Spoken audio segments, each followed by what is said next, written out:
Hello, everyone. Welcome to today's webinar, Equipping Systems to Support American Indian and Alaska Native Families Affected by Substance Use. And I would like to now introduce today's speakers with you all. Presenting today are Courtney Yarmuller, LMSW, who is the founder and CEO of Evergreen Training and Development and an enrolled member of the Sac and Fox Nation, as well as descendant of the Muskogee Creek, Pawnee, and Oto tribes. And also presenting today is Sean Couch, Senior Program Associate for the National Center on Substance Abuse and Child Welfare, who has over 18 years of experience working with communities, states, and tribes in the mental health and substance use service field. Mr. Couch is also a direct descendant of the Choctaw Freedmen and is passionate about seeing systems collaborate to improve outcomes for families affected by mental health and substance use challenges. I'm going to pass this over now to Sean to get us started.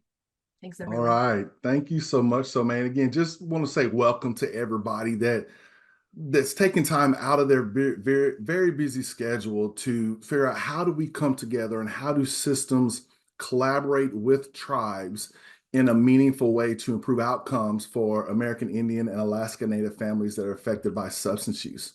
So what we want to do is we just want to get the conversation going with a couple of opening questions.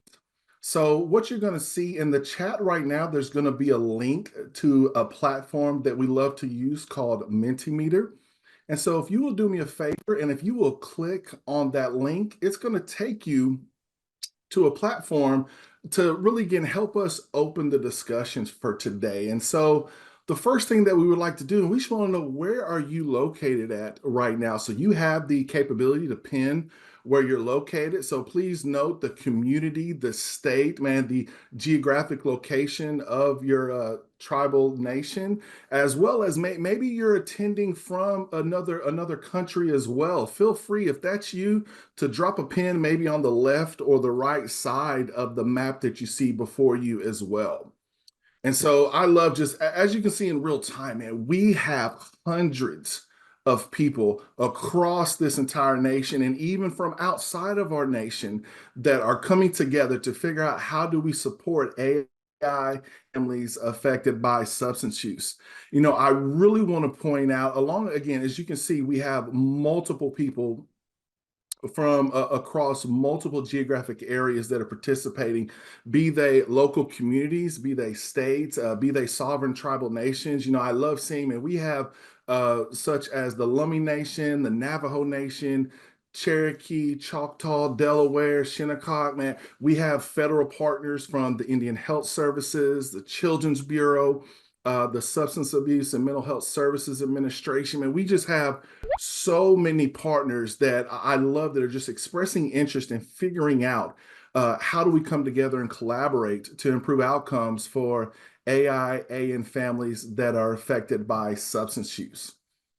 And so the next question that I would like to pose to you is just kind of, what is your experience right now when it comes to serving American Indian and Alaska Native families that are affected by substance use?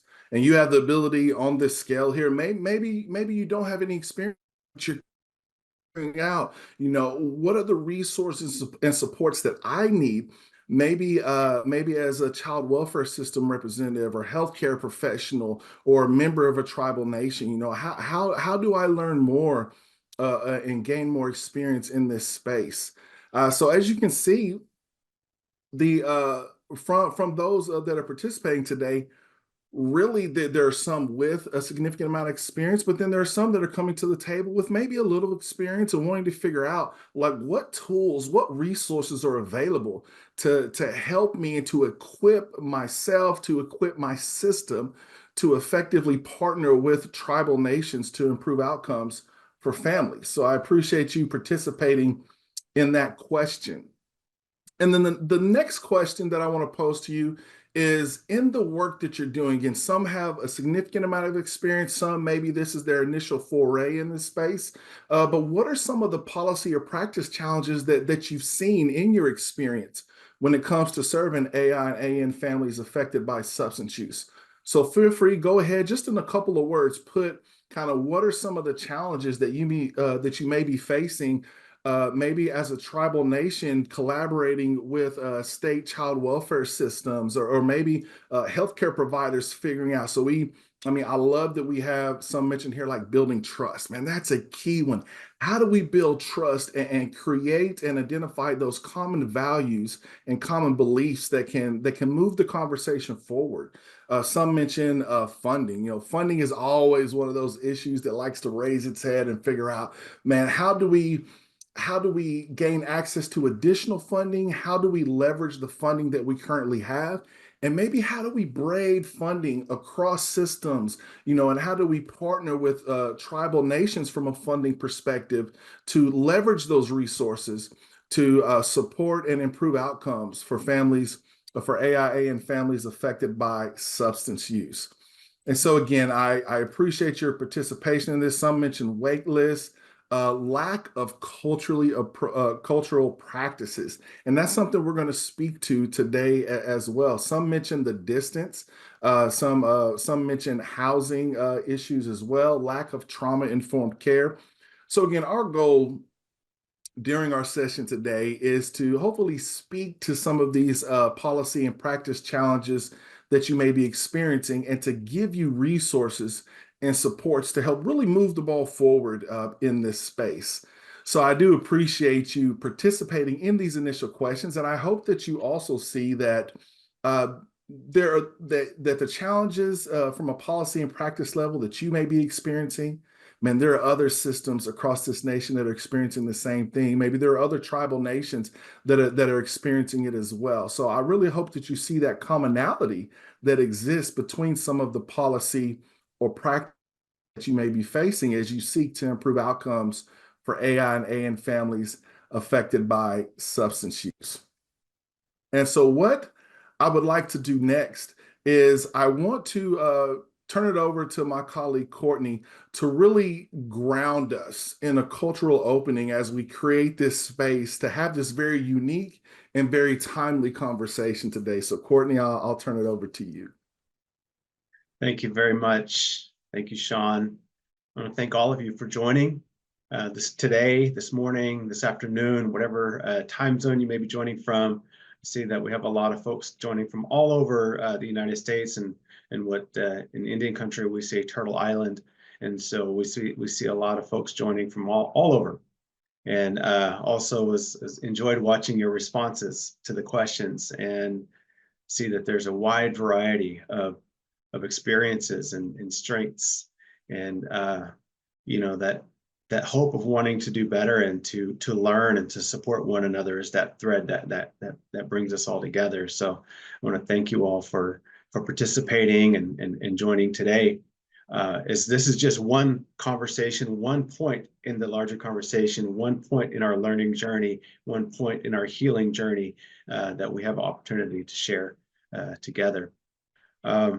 My name is Courtney Yarholer, as it was presented in my introduction, and I am Sac and Fox. I'm a tribal citizen of the Sac and Fox Nation of Oklahoma, as well as Muskogee Creek. My last name is Muskogee Creek, and my family, as well as the Pawnee and the Oto descent.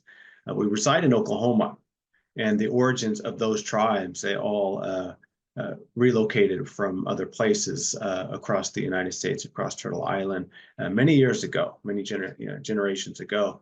And so that's a part of the story. That's a part of who we are and what makes us and brought us to where we are today. I'm also a father. I'm also a husband, a son, a grandson, and a community member within our tribal communities. And I've been blessed to do this kinds of work for close to 20 years now, all across Indian country, all across Turtle Island, working with our tribal communities in various capacities and wherever I can to be of support. And so very humbled by this journey and again, glad to be here with you today.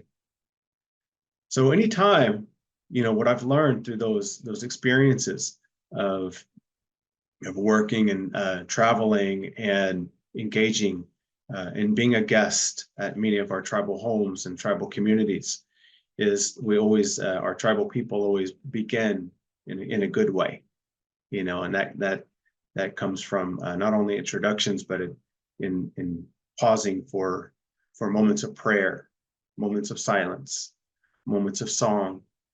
And we realize and understand that the songs and the gestures that you find across many of the indigenous nations, they're prayerful in nature. And so we'd like to start and begin our session in such a way, because we know when we begin in a grounded way, and that's what these openings are for. Prayers and songs, and the prayer songs, they're to ground us and to bring us all together, and to acknowledge that, hey, there's some relationship here and that we're all connected. And so we're going to do that today, bring that practice into our virtual space here. And it can be done in many different ways. And so what we'd like to do today is I'd like to offer a poem for you all. And this is written by Joy Harjo. Miss Joy Harjo. She's the 23rd United States Poet Laureate, and she's also the first Native American to hold this honor. And this is a poem that resonates and I feel is very timely. And so I want to share it with you. Remember the sky that you are born under. Know each of the stars' stories. Remember the moon. Know who she is. Remember the sun's birth at dawn. That is the strongest point of time. Remember sundown and the giving away tonight. Remember your birth, how your mother struggled to give you form and breath. You are evidence of her life and her mother's and hers. Remember your father.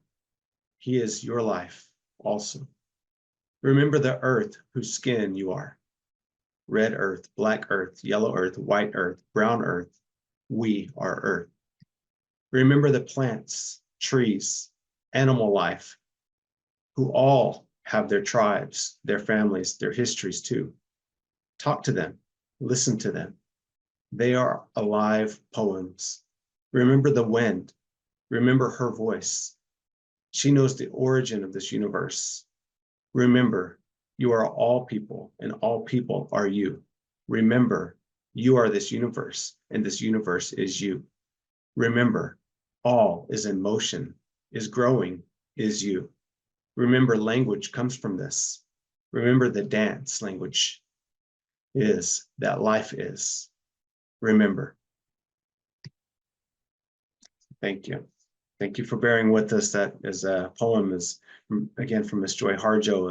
It's entitled Remember. And I think it's a fitting and a reminder that that we're all connected to all things, to all living things, all creation, all of creation.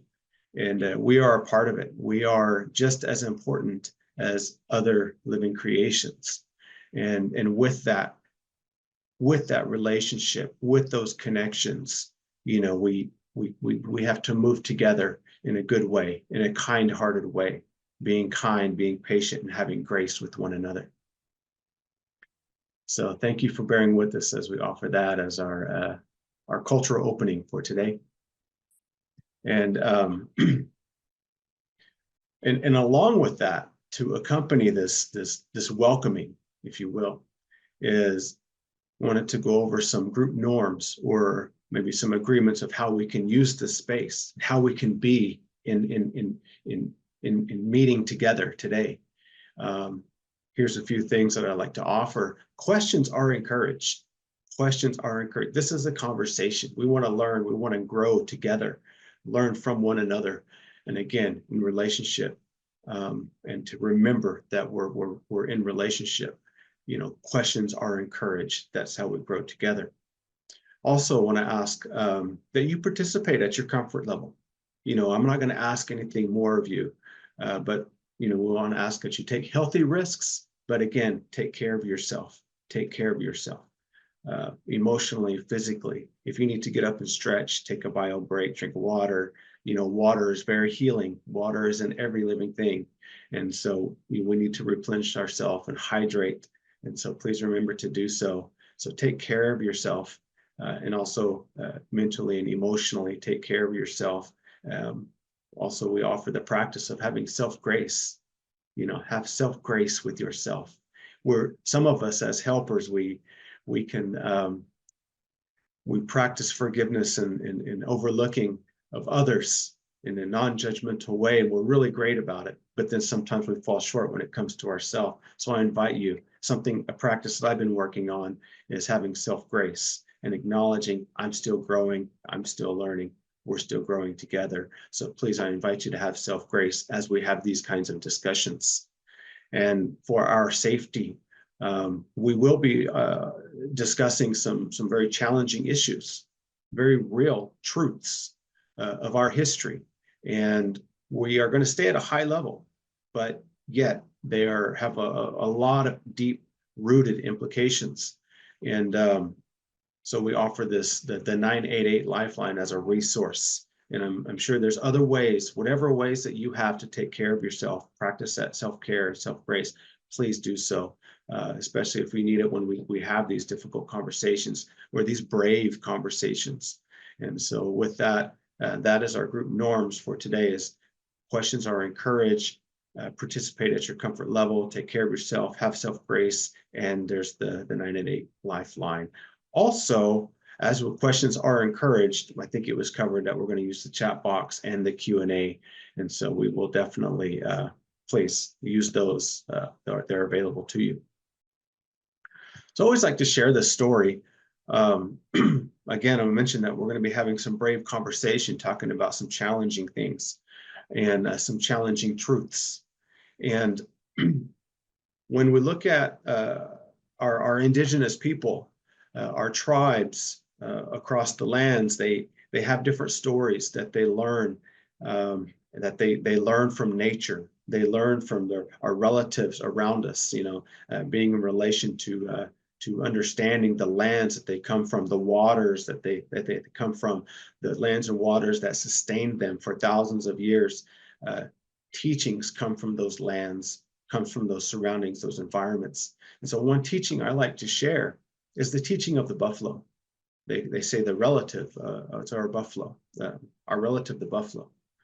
When there's on the prairie, when there's a storm coming, they're huge, huge storms. You see them come rolling in, and they can be very intimidating. So whereas other animals, other herd animals may run and scatter, may group together and go hide, whatever it might be, however they ride out the storm, the buffalo, it was observed and learned from our relatives, the buffalo, they come together. They come together and they charge that storm because they know that there's calm on the other side. And so they come together as a group and they support one another as they go through this storm and have this bravery. And so that's what we're asking today as we address and confront some of these historical truths, that we come together as a group, as a collective voice, as a collective unit, as collective relatives, knowing that there's calm on the other side. And that's where we're leading. That's where we're going. And so together we can get there. So again, I invite you to have that self-grace and patience with one another and be kind. So thank you for that intro. Awesome. And Courtney, thank you so much just for grounding us and preparing us for the conversation that we're going to have today. That is both meaningful. I think it's intentional that we create this shared space and that we honor each other as we have these brave conversations.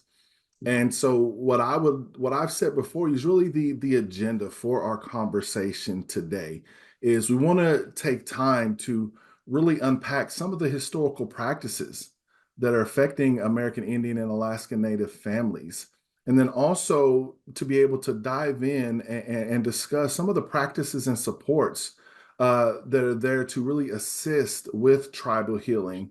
And then we're also excited to unveil and to speak about some new tools that the National Center on Substance Use and Child Welfare have created in partnership with multiple tribal organizations and other partners to really support systems that are serving AIA and families that are affected by substance use. And then as Courtney was saying, we want this to be a conversation. So we're going to have some time for dialogue, for question and answer. So I encourage you to lean into that piece as well. And then we're going to end it with a conversation around takeaways, really having and processing what is it that we're giving to this conversation, but then also what are those things, those practices, those supports, maybe those nuggets of truth that we're going to take away and use within our practice, within our tribal nation, within our child welfare systems, healthcare systems, to collaborate in a meaningful way to help improve outcomes for families. And then, like I said earlier, is we're also going to give an opportunity. We want to hear your feedback during this conversation, but we also want to create space afterwards for an evaluation. So we're going to have that as well. What you see before you now, some learning objectives. What are some of the things that we're looking to accomplish? Is we really hope to provide you with information on those historic policies and practices that were aimed at separating AIA families, and then to learn more about ICWA, the Indian Child Welfare Act, and really looking at the idea, looking at a tool that speaks to the idea of active efforts through the lens of what we call the 5 points of intervention, which you're going to hear about later. And then again, one of the goals is for us to provide you with tools that have been developed in a collaborative fashion with tribal organizations to help improve outcomes for families, for AIA and families that are affected by substance use. And so with that, I'd like to turn it back over to Courtney to begin our discussion around the effects of trauma. Thank you so much, Sean. I was thinking about this as you were talking and speaking, and these are very, you mentioned the truths. And so there's some historical truths that we're going to be talking about. There's some present day truths that may arise that we may discuss and identify. And I'm thinking, I had just a quick self-reflection that there's a lot of amazing people that do this kinds of work and that can speak more eloquently than I. But I'm very honored and humbled to be a part of this conversation today. And so, I offer that to each and every one of you, that if this is a new space that you're entering in, it can be intimidating, and we'll just go ahead and say it. However, again, having that self-grace and being intentional and trying your best in learning and continuing to move forward, that's what's appreciated, and that I see within our tribal communities. And I always even have to remind myself of that as well, because we're talking about experiences that our families experience and go through. So again, the effects of trauma and the inequitable outcomes for American and Alaska Native families is what we're going to be talking about today, kind of setting the context. We recognize that history does, of course, it plays a role in who we are today, especially that trauma history. But history definitely does play a role in who we are today. I took this picture of the redwood trees, and on a trip with my family out to the redwoods a couple of years ago, and it's so profound. If you ever have an opportunity to go visit the redwood forest, and you see the strength and the knowledge and the wisdom and the roots, if you can even just imagine the roots that are there and how this forest supports one another, these trees, the magnitude of them. And so, the history that they could tell, it's just beyond my comprehension. But I wanted to use that as a representation that history plays an important role in who we are today. And there's a lot of strength. There's a lot of deep roots in our history, in our collective history, and in the history of our American and Alaska Native people. And so I offer that to introduce the section. And, we're going to talk about some of the strengths that we find within our tribal communities and those deep roots that I had mentioned.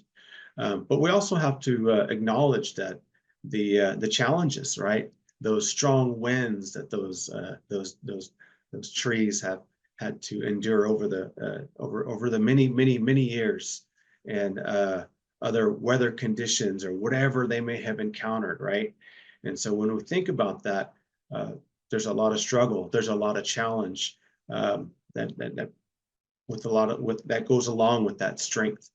And so when we look at that and we look at this this historical trauma timeline, I offer this. It's there's trainings and there's discussions that we can have with regards to historical trauma. This is just a high-level overview of major policies within the United States that have had major impact on American Indian, Alaska Native families, individuals and families. And you can see starting back, and it even, there's even traumatic events prior to these. However, these are the ones that are documented that were United States policy. So we look at the reservation periods from 1865, beginning in 1865, on to 1875. And then we see how that also leads into different periods of the 1800s, where the Native American and Religious Acts were made illegal. So then you acknowledge and you recognize all these different aspects of this historical trauma timeline. They capture these big ideas that had a collective push to oppress a group of people. And we think about the reservation period. What is that? That's the removing of land, or removing people from land, their original homelands. And again, how we started off understanding this value of connection and relationship to that land. So it's devastating. That was a devastating point in history. Native American Religious Acts made illegal.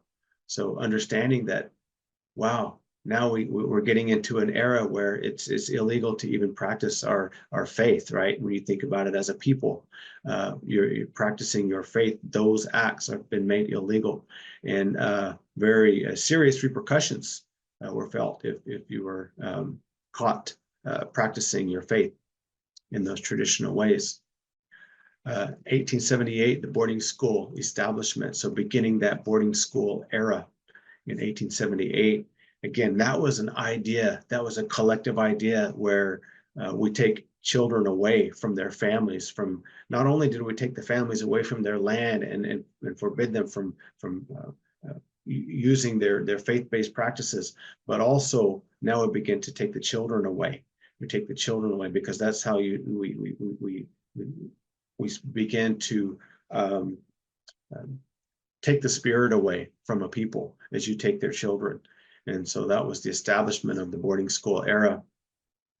Then we also have the general allotment period, 1887, beginning in 1887. And that's where, again, looking at land, looking at resources, and acknowledging and recognizing that, wow, there's a lot there to unpack, but recognizing that this was a land grab. This was when we're trying to move people from land, because those were needed resources for the development of this vision for America. And so again, it all aligns with that vision. And then the termination era, we jump to the 1953, the termination era.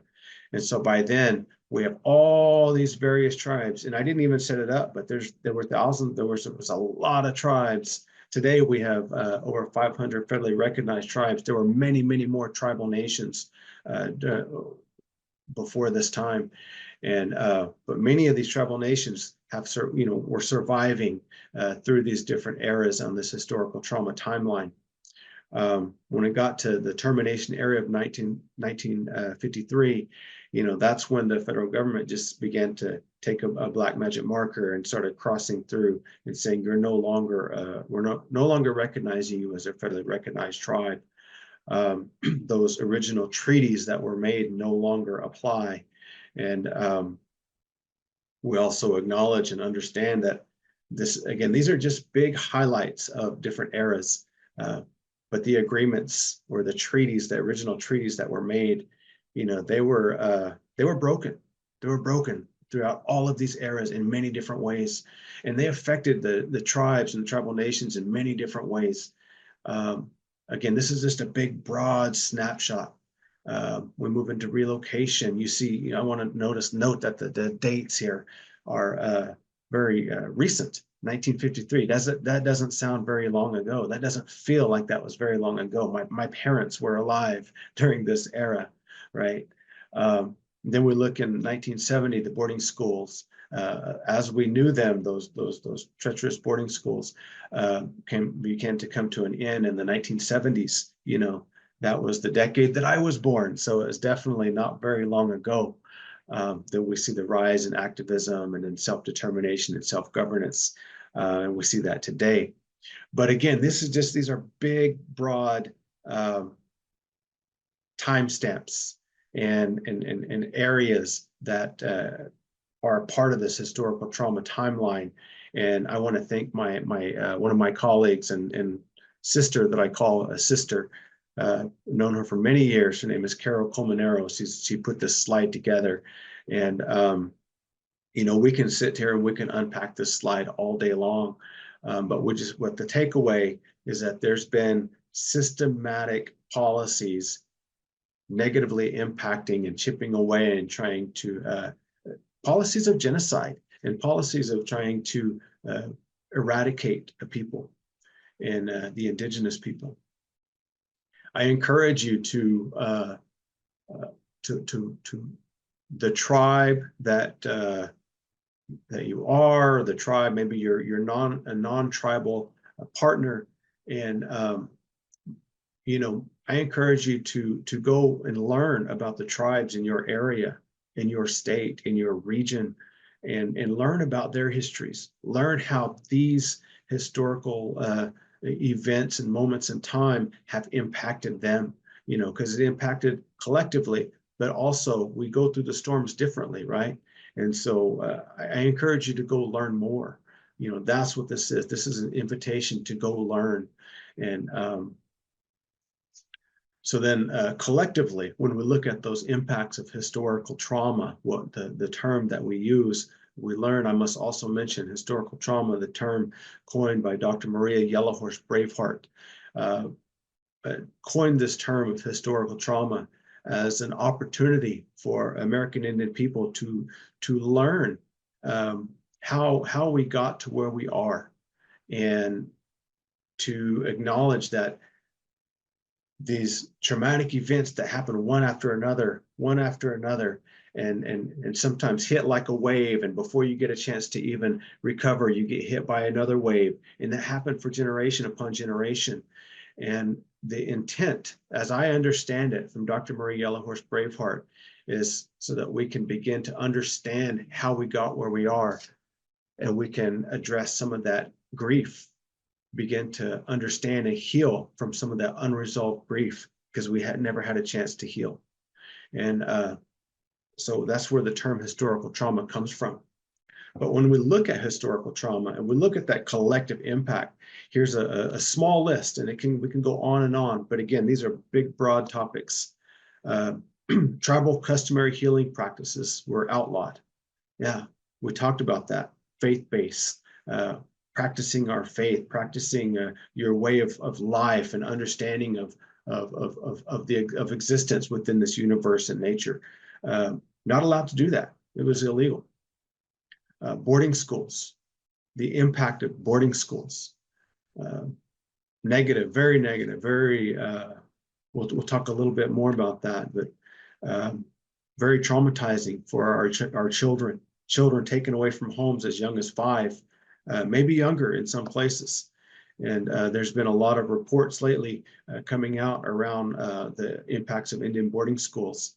And so there's actually going to be some resources that we're sharing where you can look into it a little bit more. American Indian Alaska Native women forced sterilization or without their consent.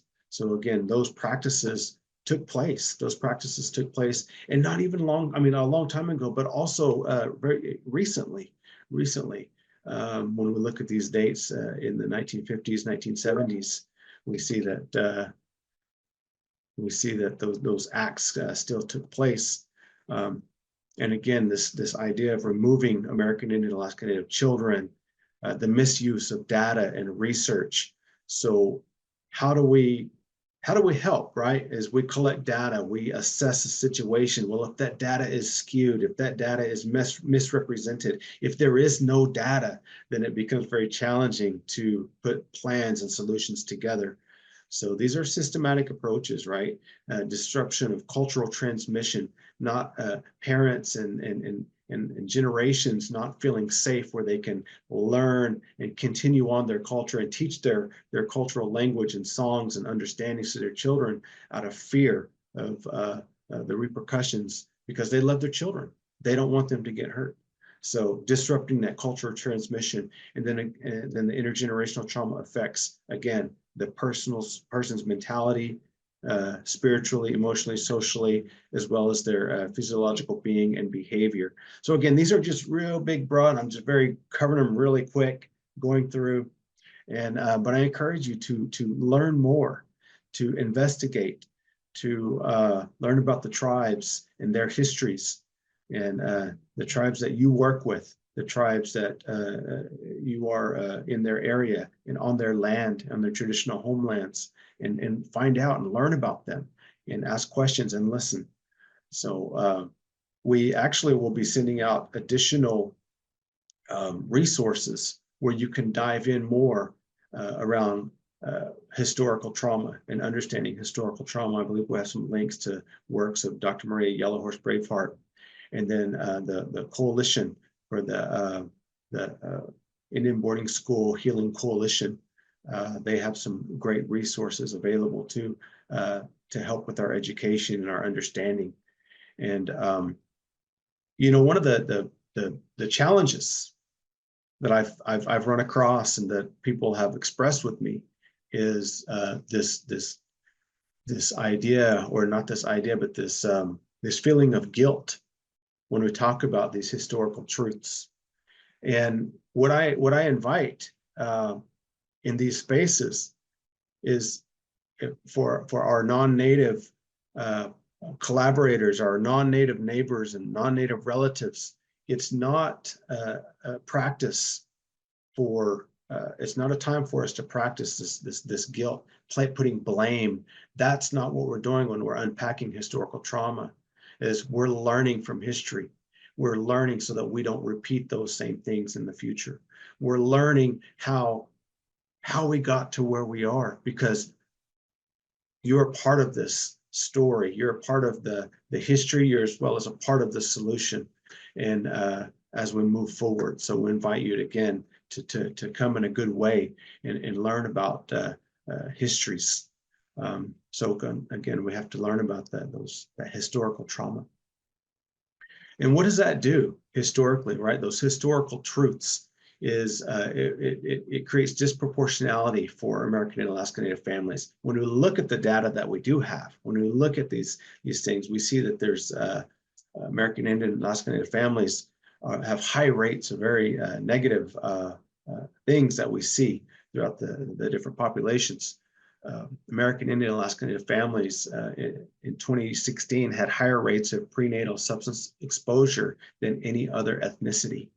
And so these are the kind of things we start, the pathologies of all these things. We start seeing the symptoms, such as 66% of American and Alaska Native children removed from their families before turning a year old had prenatal alcohol or drug use as an identified condition of their removal.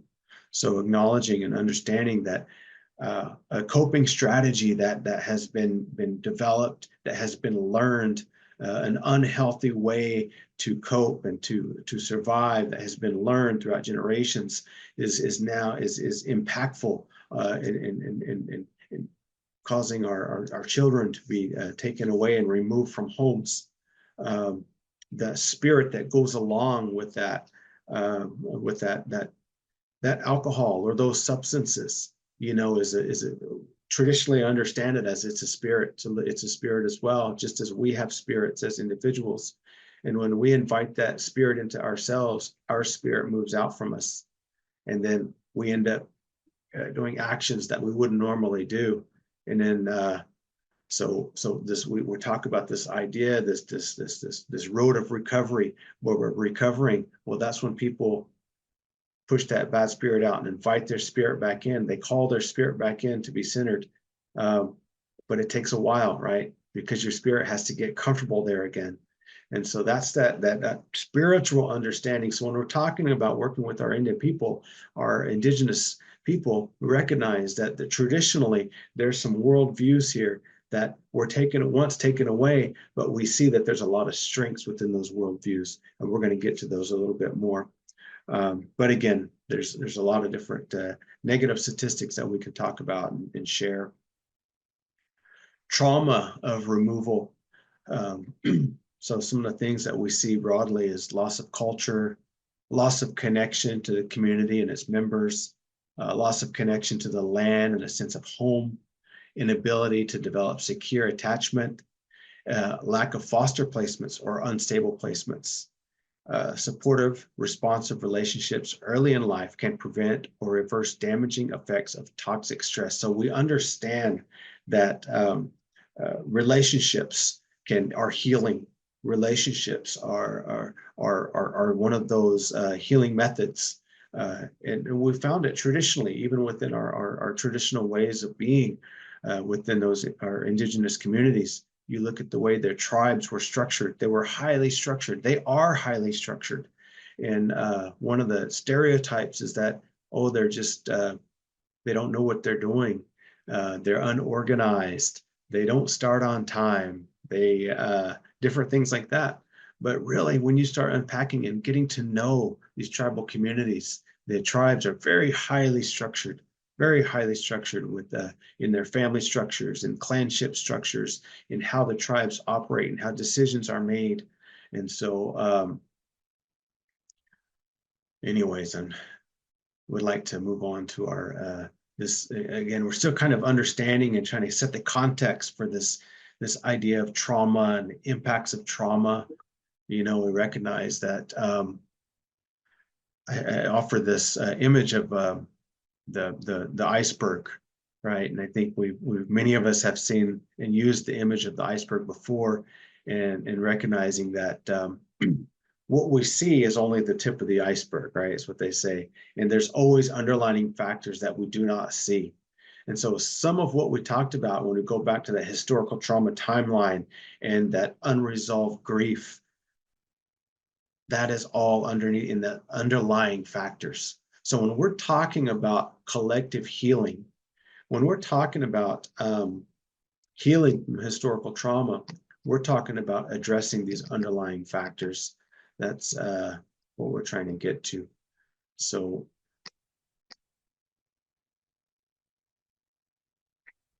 all right, our emerging attitudes. So I've been trying to get there. I think it's just been my spirit as I've been trying to talk, because I know in our slide deck, we present as we're understanding the context, we have to present the negative side of things, right?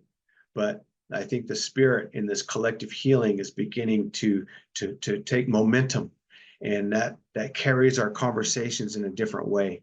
And so with that, now we begin to look at emerging attitudes. We begin to look at, okay, we're understanding how we got where we are. Where do we go from here? What do we know about ourselves and our communities that can help us? One of the things that we've learned as Indigenous people in helping ourselves and helping one another as good relatives is we've recognized and acknowledged that, and we're learning that we can't always go outside to look for the help. The strengths and the wisdom lies within. It lies within the individuals, within the families, within the culture, within the community, and those community leaders. And we have to even reimagine how we think about community leader, right? And so some of the emerging attitudes is that the community heals the community. The community heals the community. And then we also have to have a belief that success is possible.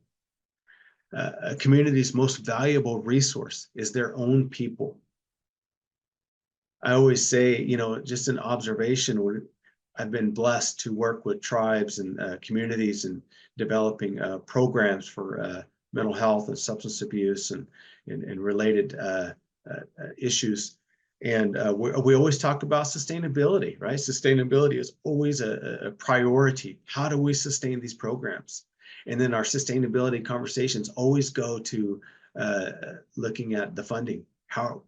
What other funding can we, or how can we align so that we can continue the funding to continue to flow in so that we can continue to have a program. Programs are great.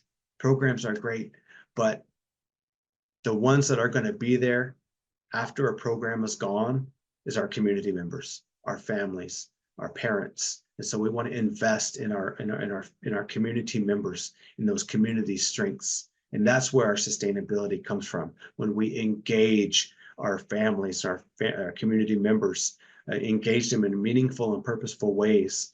And so when we're talking about sustainability, I ask us to think, what are we sustaining? What behavior changes do we want to see sustained? What behavior changes do we want to see sustained? Because then the emphasis becomes on sustaining the behavior changes and the growth rather than sustaining a program.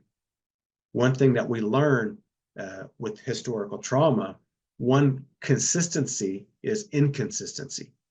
I'm going to say it again. One consistency is inconsistency. And that's traumatic in itself. When there's inconsistency in a person's life, in their daily life, or even their community, when there's inconsistency, that's very traumatic. And we see that even within our helping programs, when they come and go, the grant's over. Maybe it's a program is doing great and people are receiving some wonderful services and they're benefiting from it. But then, in a year or two, it's gone. And so we have to rethink how we're addressing and approaching sustainability.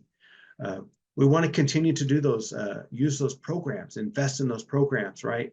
But we have to think about how we're investing and how we're investing in our communities. I want to take a moment here, as we've kind of talked a little bit about some of the strengths and some of the opportunities and how we can look at things a little bit differently. I want to pause here and I want to invite everyone to go into the chat box and let's take a moment and think about protective factors or strengths that keep our community strong. What are some of those strengths that keep our community strong? So I'm going to turn to the chat box right now. I'm going to give you, ask everyone, take a moment and start adding things that you might be aware of. I'm seeing family, ceremony, tradition.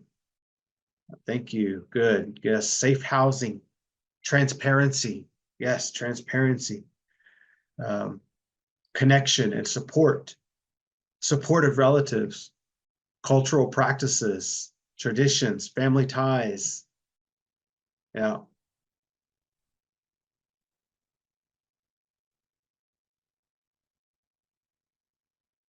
Wonderful, wonderful. Fitness, family, connection to culture, ceremonies, mindedness, unity.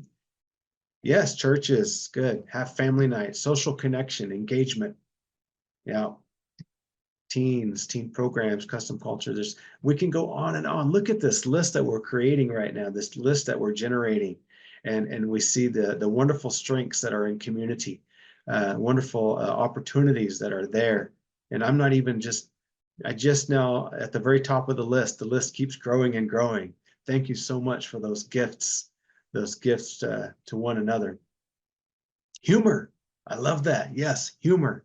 Humor is a good way. That's medicine, right? It helps us feel better.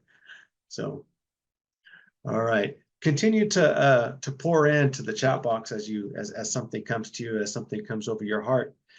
Continue to pour into the chat box there.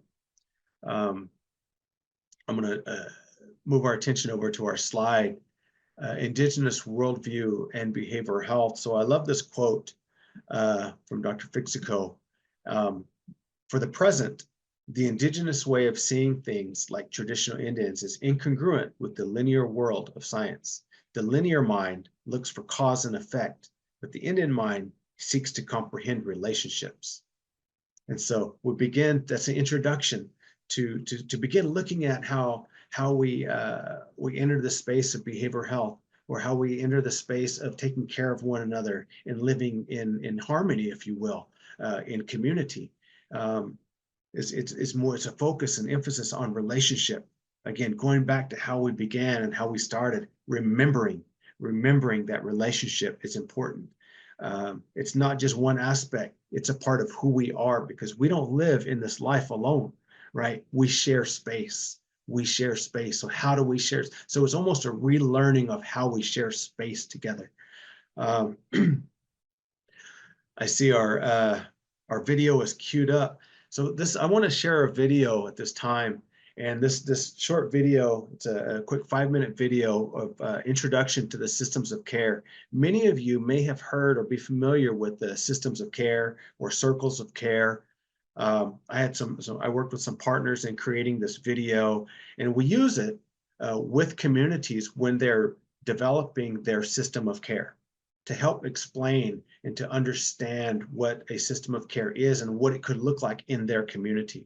You know, when we looked at a lot of the materials that were available to understand system of care, they're very scholastic and a lot of words, and it's good material.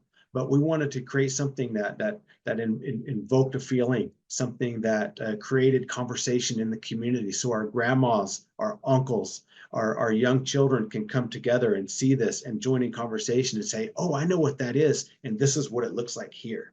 So with that, I'm going to ask Sean to play our video as an introduction to systems of care in Indigenous communities.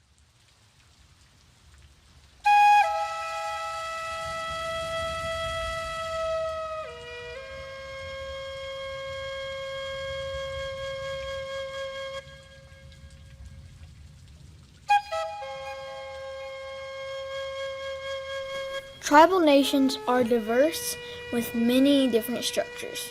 Many have clans, bands, townships, rancherias, pueblos, and adoptions. For many, tribal nations have societies. Societies have been an important aspect of tribal life. They are groups of people within structures that are identified by their role in the community. Societies always serve a specific purpose. They are often behaviors and expectations in which they uphold. They work together and often operate as one unit. These groups keep our tribal ways going so we can be a strong community. Historical examples show us that there were many societies and some are still active today.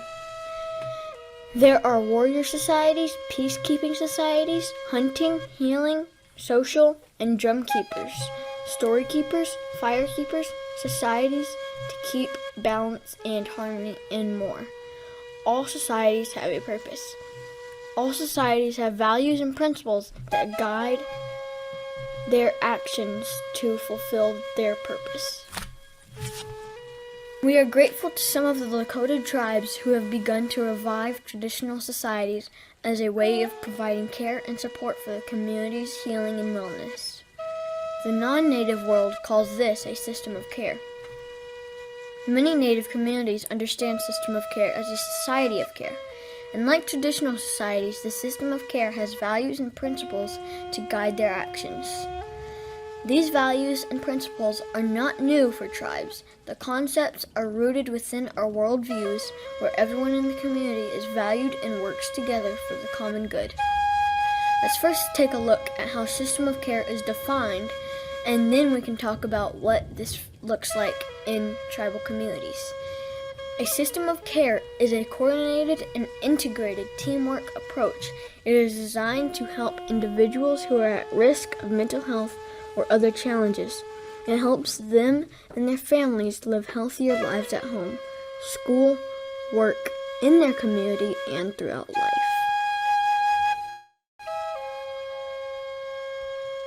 There are 3 core values and 12 principles that ground a system of care. Family-driven and youth-guided means that the youth and families are equal partners in leading out their healing journey. This value is intended to empower the youth and family in their healing by putting their strengths and needs in the center and helping them make choices. They become a partner in determining what services and supports will be the right fit for them. After all, healing looks different for everyone. Like shoes, they may all do the same thing, but there are only a few that are the right fit.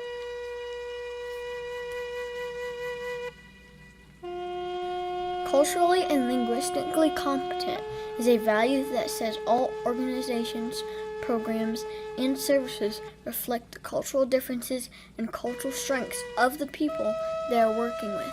This means that the rules that govern the programs and the coordination of the program and services must be a meaningful and purposeful experience that reflects the youth and family's culture.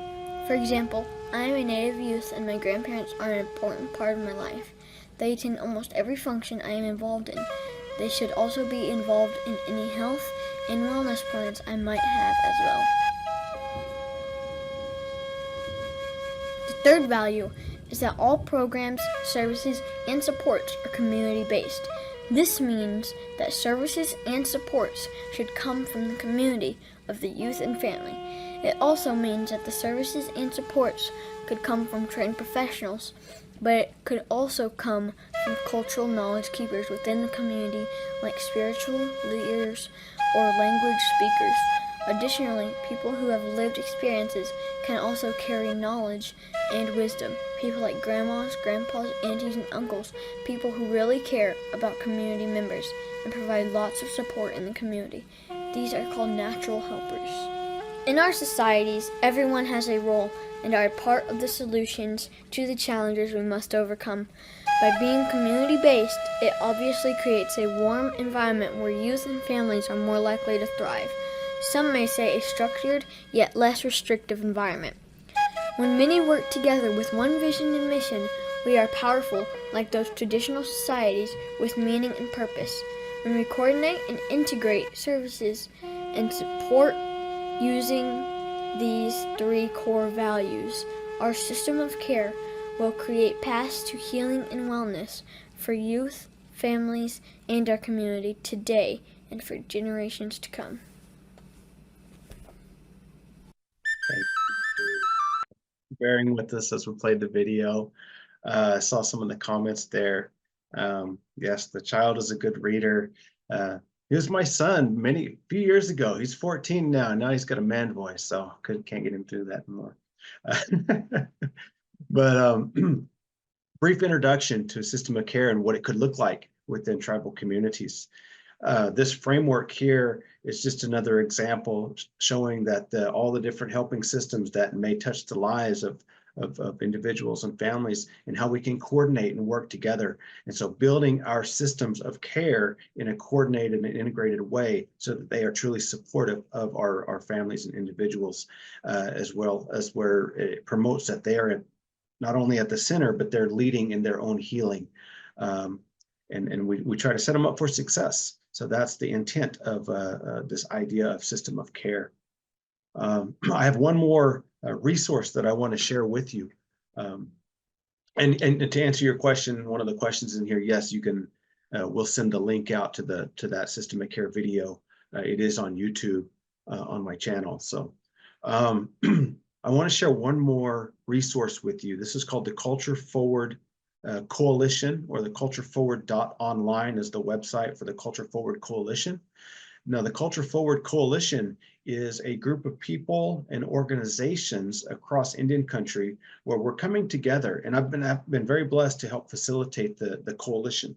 And so we're pulling people together, groups and individuals that utilize and that use culture in their program planning to prevent suicide amongst Native youth.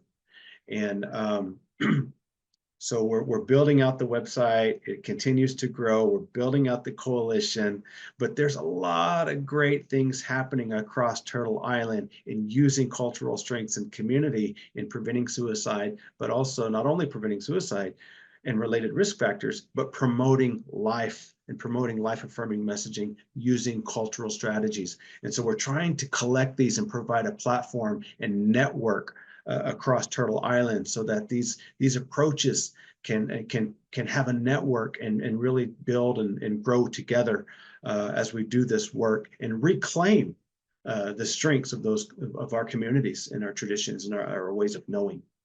So I encourage you to come visit our website, cultureforward.online. So, all right, well, that's wrap up that portion now. I want to ask Sean, if you can move us into our next portion. Awesome. Thank you so much, Courtney. And thank you again for unpacking and providing that grounding knowledge around historical trauma, those things that have happened, but then also the cultural resilience and how American Indian and Alaskan Native families are leveraging the value of community to help improve outcomes for their community members. So I want to then transition the conversation to, okay, the impacts of historical trauma. How do state systems, child welfare, healthcare, substance use treatment systems, how do we work together to improve outcomes for AI and AN families that have been affected by substance use? And this is where I want to again talk about two key tools that the National Center has just released that are specifically designed to equip systems in this space. And just as a reminder, man, no agency can do this alone, and it is integral. I cannot stress this enough. It is integral that state agencies collaborate with tribes across systems to improve outcomes for families. And one of the ways that they do that is through what we call the 5 points of intervention.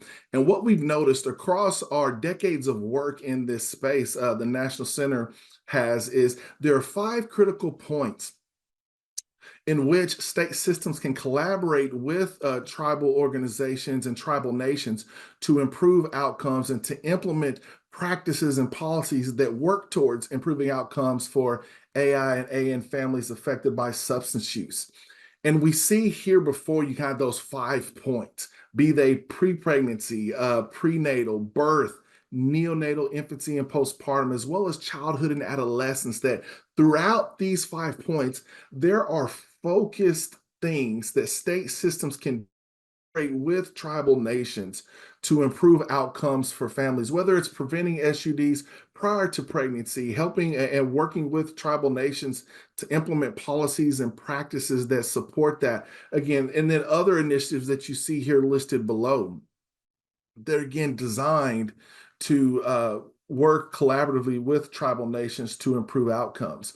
Because we know that, man, substance use disorder in and of itself, it's progressive. It is not linear, and that substance exposure is frequently not identified until the birth event. So again, how do we implement policies and practices in a collaborative fashion across those 5 points that will provide American Indian and Alaska Native families with the resources and tools and supports needed to support their recovery journey? And then we know that risk and protective factors change throughout those 5 points.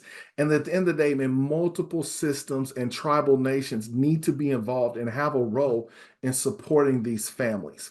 And so, again, without further ado, one of the things I'm super excited about today is to introduce to you these 2 resources that have been created with collaboration between the National Center and tribal policy experts and tribal organizations, specifically around 2 points of this 5 points of intervention. And so we're going to talk a little bit about that the pre-pregnancy space and the Indian Country Collaborative Values Inventory, and then also the ICWA Active Efforts Support Tool that is really designed and really focused on that point of intervention around childhood and adolescence. So the purpose of the Indian Country CVI is to improve partnerships and services for families. And it does so. It is a tool that is used collaboratively across tribal nations and state systems to figure out what are those commonalities from a value standpoint that are in alignment between these collaborative partners, and to understand those differences and build upon the strengths so that ultimately common goals and common principles are identified to help move the ball forward and build upon ways that lives can be changed. And so the creation of the Indian Country CVI was done so, again, the National Center collaborated with the Tribal Law and Policy Institute consultants, with research specialists, legal and child welfare specialists, to really create this tool, this resource that will help to identify those unique barriers when it comes to collaboration between Indian Country and state systems. And again, the beauty of the ICCVI is that it can foster an understanding about the barriers that exist between tribally driven collaboratives and lead to more effective conversations and ultimately reduce barriers. Now, for time's sake, again, you're going to have access to these slides of after the webinar, but I want to give you an example. Here are some of the questions you see that are part of this Indian Country Collaborative Values Inventory. And again, they speak to different values and different beliefs when it comes to substance use. Again, so you see some examples there before you. And then what you see is kind of the results of it. Whenever a tribally driven collaborative walks through this CVI with state system partners, we're able to see some of the results that speak to areas where there may be strong disagreement. Maybe there's areas where there is alignment in values. And then so then the question is, how do we build upon those areas of alignment? And then how do we acknowledge those differences and still carve a path forward? And so, again, some of the strengths of this tool that we have, the Indian Country CVI, is that we see whenever we did this with a native urban provider and they walked through it, they identified strengths across this tribally driven collaborative. There were long-standing partnerships that they were able to leverage to implement policies and practices. There was good communication at the leadership levels, and then there was broad agreement on the importance of culturally grounded services and where to locate them. And then there were some opportunities that they identified as well, is that, man, in this specific instance, man, referrals were not flowing the way that they thought. There was constant turnover in staff with both state and tribal nations. And then there was less agreement about the challenges that are posed by historical trauma. So again, the question is, how do we identify, speak to those differences? And then how do we leverage, workforce development tools and to increase awareness and knowledge in that space? So again, I encourage you, we are super excited about the Indian Country CVI, and I encourage you again to reach out to the National Center if you would like to learn more about the CVI and how it can be used to help improve collaboration, understanding between tribal nations and state systems that are trying to figure out how do we come together to serve AIA and families that are affected by substance use. And then the second tool that we have, and this one is literally hot off the presses, is the ICWA Active Efforts Support Tool, or sometimes we call it IAST for short. And I always got to make sure that I pronounce that T as well. So the IAST, man, we are super excited about this tool. And again, this tool was developed like the way that the National Center operates in general is we want to bring together collaborative partners and experts in this space. This is not the National Center, creating a tool and in and of itself. Is we model that collaboration that we try to promote and enhance within across our nation. But I just want to take a moment first and just acknowledge the key contributors to this tool that I'm going to talk about. First is Lummi Nation, and I cannot stress enough the work that the Lummi Nation has done really is the bedrock for the ICWA Active Efforts Support Tool. In fact, I want to specifically, give a huge thank you to the Lummi Nation's Child Welfare Manager, Robert Ludgate. And really, he created this document called the Lummi Nation Child Welfare Comprehensive Guide to Active Efforts. And I mean, it speaks to active efforts across multiple areas. And so what the National Center did is we talked with the Lummi Nation and got that approval to figure out how do we take that phenomenal work that they're doing and then look at that through the lens of the 5 points of intervention and create a resource that's specifically focused on AIA and families that are affected by substance use, and creating a resource that systems and will help collaboratives across the board figure out how do we implement active efforts in a meaningful way. And so again, the purpose of that tool, which again just recently released, is it's really to provide local level child welfare, substance use treatment, and healthcare professionals with knowledge around the Indian Child Welfare Act, active efforts, and then really their role in a child welfare case that's requiring active efforts.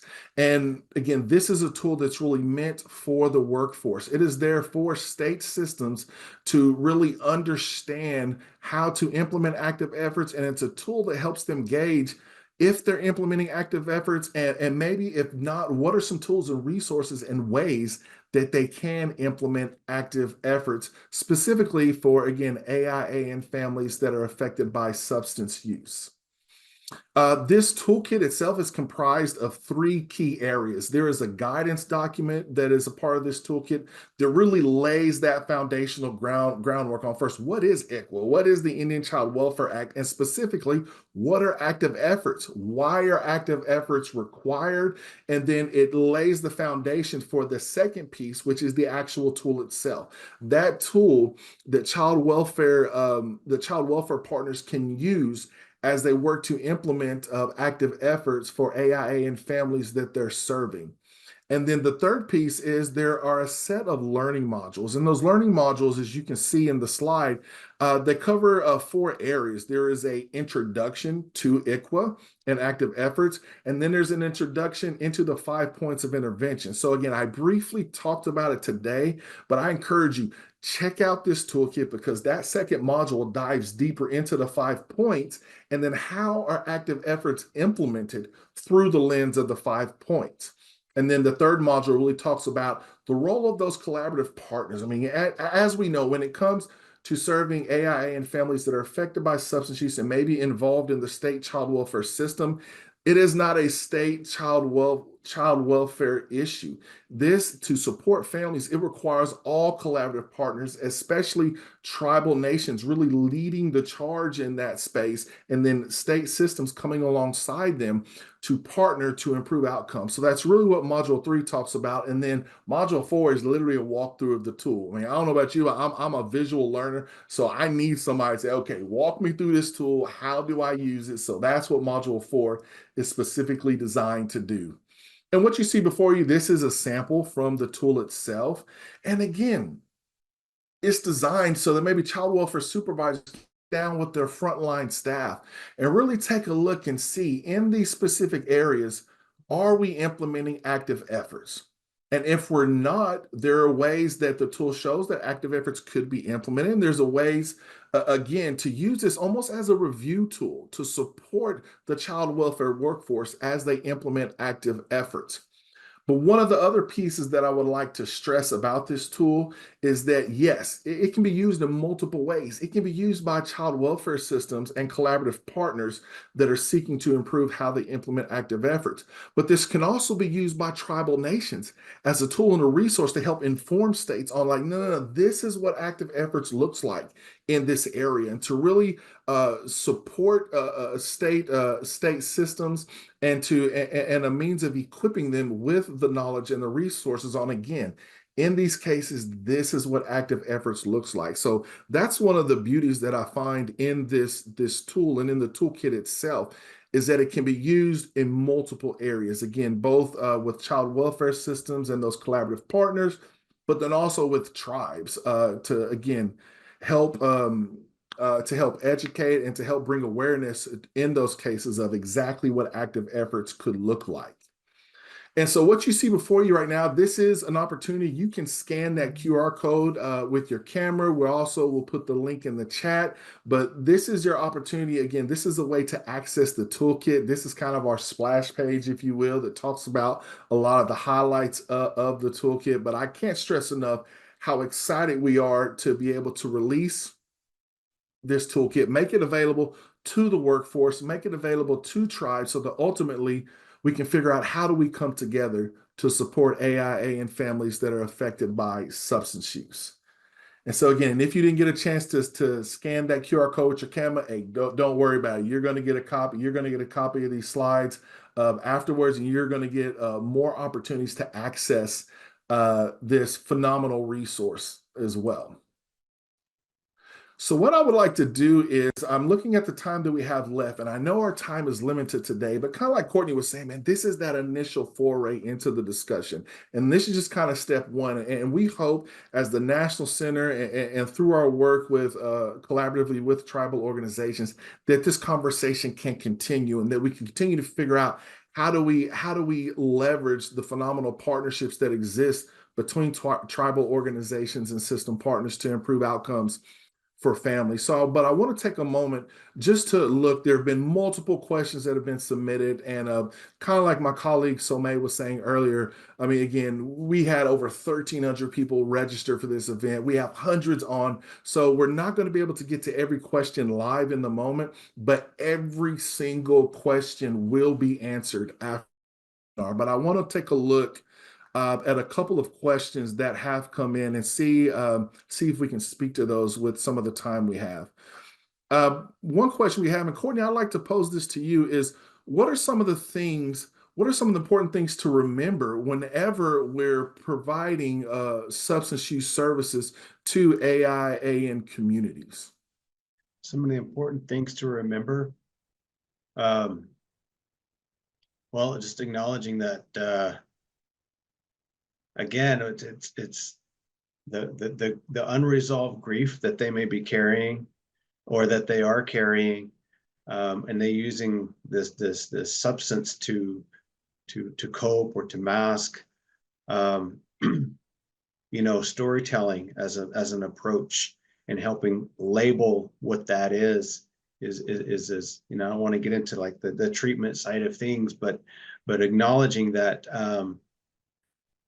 that with many American Indian people, that indigenous people that have this understanding of nature, of and relationship, you know, that there's the mental health, the physical, emotional, spiritual. And so when we're working together and we're understanding that wow, some of this spirit of this substance is making me do things, or we put a word to it, a label to it, it begins to empower the individual again, so that they can recognize, hey, I can do something about this, and that they're not just a bad person, right? Because we don't want them to believe that they're a bad person. That is one of those unhealthy beliefs that has been passed on, is that, oh, you're a bad person. You know, this anger that you're feeling makes you a bad person. This guilt that you're feeling makes you a bad person. So all of those, you know, we think about. We got to look at it in a more comprehensive way. So I don't know if that. Yeah, no, that definitely helps. I appreciate it. Let's see. One of the other questions that came in is how can that tool, the ICWA Active Efforts Support Tool, how can it be used differently by tribal nations and state county systems whenever working with AIAN families? And so again, whenever the tool was designed in partnership with our tribal partners, we specifically want to design it so it can be used, again, both by state systems and by tribal organizations. So just to reiterate, again, one of the ways it can be used is by tribal nations having access to this tool, and then using this tool as a resource whenever a AIAN family that's affected by substance use is involved in the child welfare system, and those active efforts are required to help inform the child welfare workforce, again, of what active efforts could look like. That's what I like about it, is it actually provides examples on, okay, in this situation, this is what active efforts looks like, or in this specific topic area, this is what active efforts looks like. So I really like that it provides clarity there, because again, that's one of the things that we know is very much needed in the workforce, is a resource that provides clarity and provides concrete examples. And so that's what I like that the IAS tool does. Again, man, we've had hundreds of questions come in, and definitely we are going to get to those up after the webinar. But what I would like to do, Courtney, is I would like to turn it over to you for a moment, to, as we kind of bring this initial conversation to a close, to maybe take 3 or 4 minutes and just talk to us a little bit about takeaways, and how we can both give and take away content and ideas from this discussion.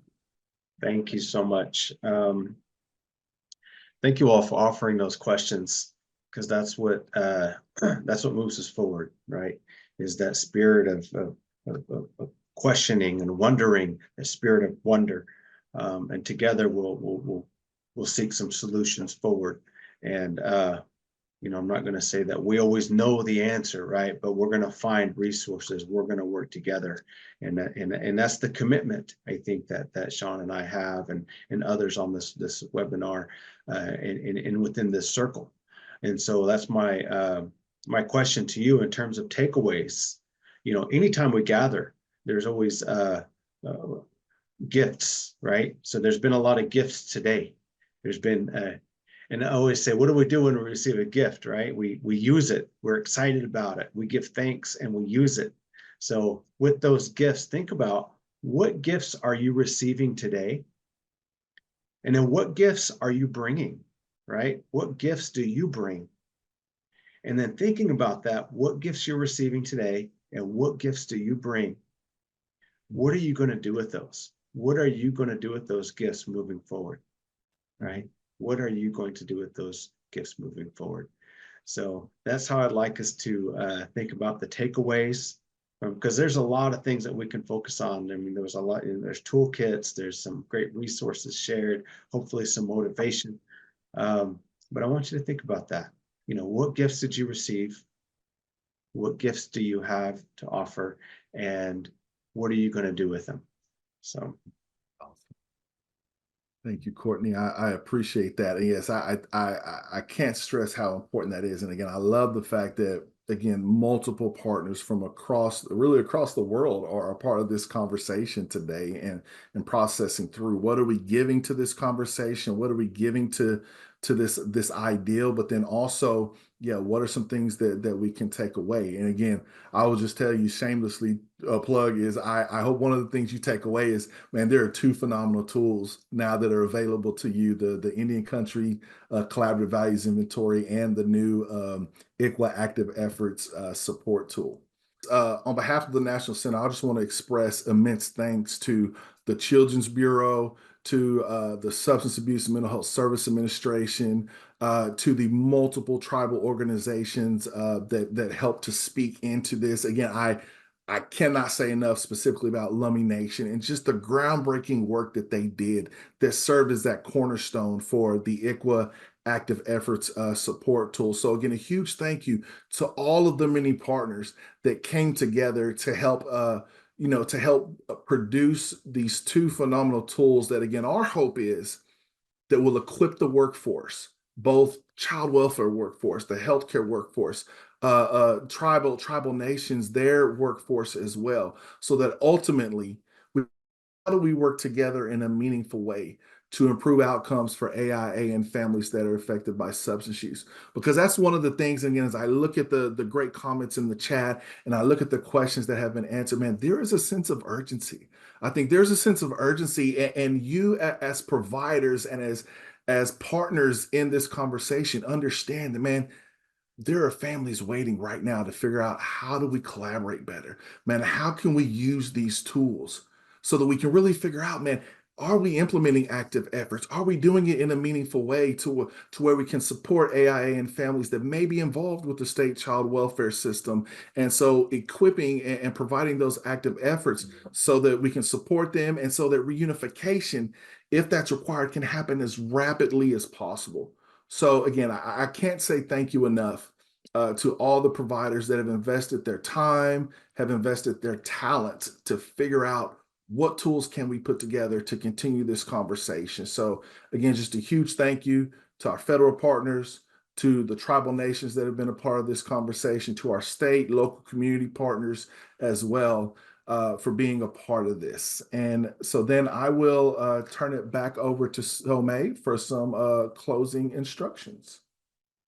Sure, thanks, Sean. We'll just leave this slide up for a couple minutes. To contact the National Center on Substance Abuse and Child Welfare, you can scan this QR code.